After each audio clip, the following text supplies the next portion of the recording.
Hi, I'm Ted Kabaitis with SEO Tool Lab, and thank you for watching my presentation, Getting Ahead with Simple SEO Measurements.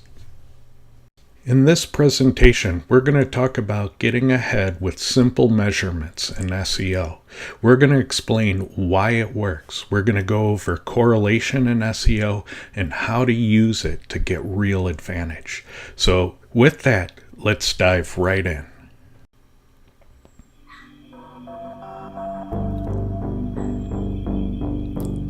Alarming, isn't it? SEO is an arms race. Do you understand your relationship with your competitors, with Google? I don't mean to cause alarm, but for any keyword with volume, your website is not the only website that's making moves.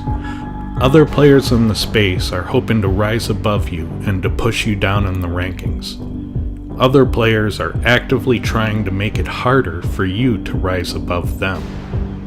To make it worse, Google is trying to keep you guessing by constantly changing the rules of the game. Google is also directly competing with your organic web results by trying to convince searchers to click on the paid ads instead. So what can you do? How can you turn the odds in your favor?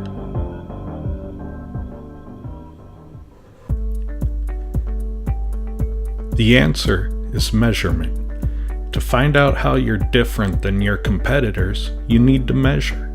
To figure out what moves they are making, you need to measure. To find out how and when Google is changing the rules, you need to measure. To know how much harder it is to rank for one keyword versus another, you need to measure. And to be profitable, you need to accurately cost out your work. To do that, you need to measure. With a little bit of math, these measurements can be turned into pure advantage. You don't even have to take the measurements or do the math. There are tools on the market that do both for you.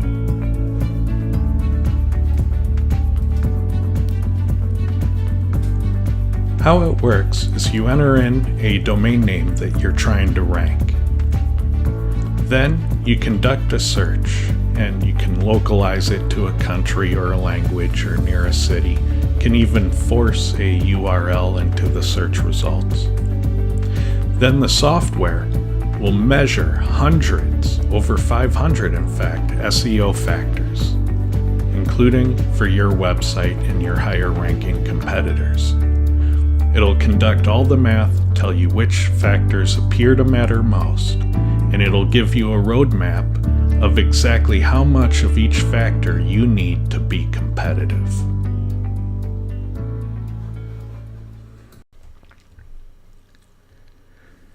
So why does correlation work in SEO?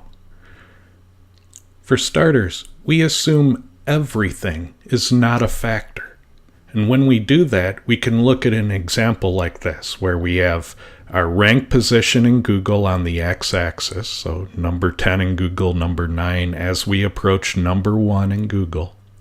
And we have on the y-axis our hypothetical factor measurement that we're testing.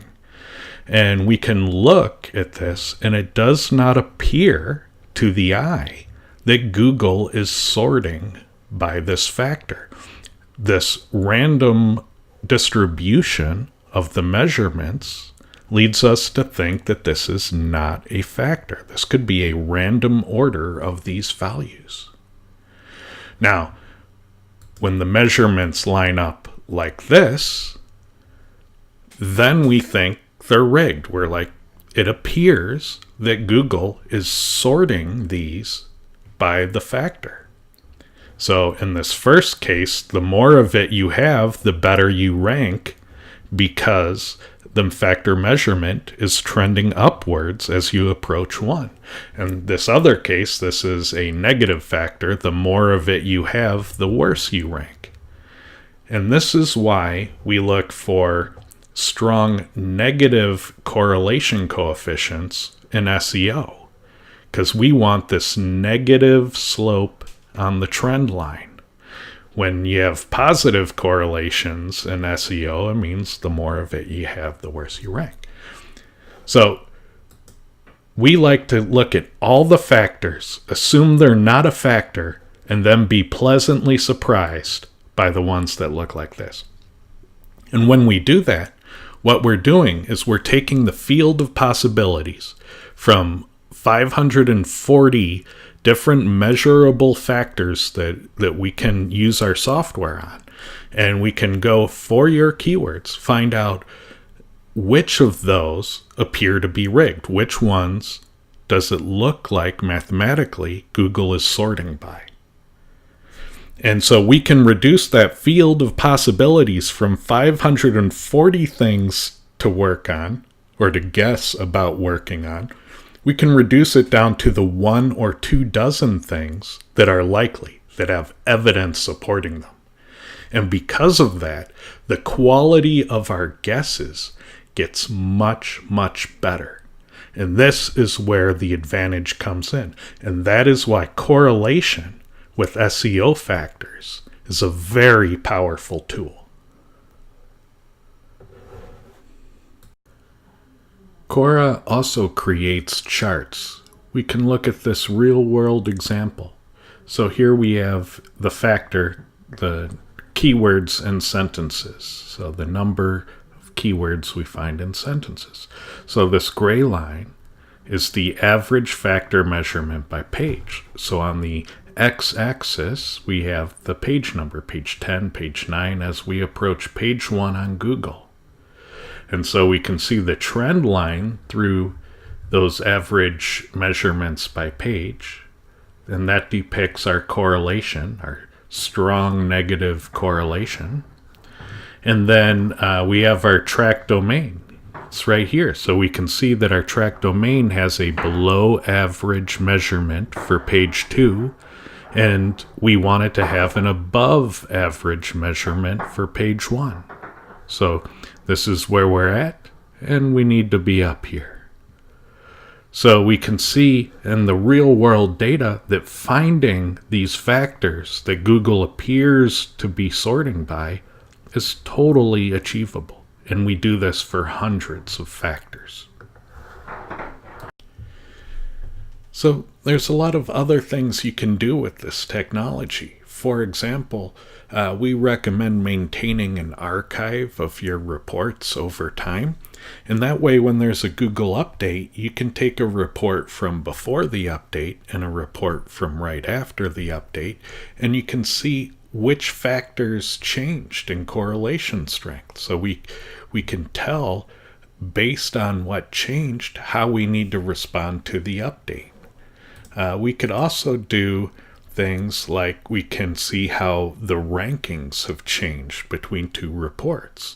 Because by using Cora, you automatically get that ranking data for the top 100 results for all the keywords that you maintain an archive for. So I can go back between any 2 reports and say, how did the rankings change? And not just for my sites, but for all top 100 sites. We can also track our progress towards goal for tuning our pages, so we can see what % complete we are on which factors, which ones had scope changes, which ones are new to the list, and which ones are completed. So a great way to monitor progress, especially if you're outsourcing the work. We can also find out which factors are the strongest across all of our keywords. You can tell this software to look at your whole folder for a specific keyword niche and analyze all the keywords together and let us know where they are in common the most, which factors are most frequently seen across the whole keyword set. We could also flip that and find out what are our most common factor deficits. So across all these keywords, where are we consistently dropping the ball? These are some of the things. There's a great deal more that you can even do in the technology, but I wanted to show you that it doesn't just end with the measurements. There's a lot you can do with this data to gain advantage, real advantage in SEO. Hundreds of marketing agencies already use Cora today.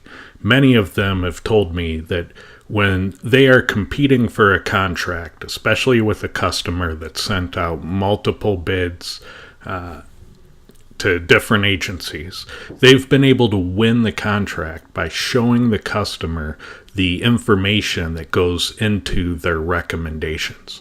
And Cora has become an invaluable tool to them for closing those sales. But in addition to that, there's a tool in Cora that creates outreach content so that you could use it in email or directly on the web. And this outreach content is totally customizable. It creates a custom roadmap for every website in the top 100 websites for a given report.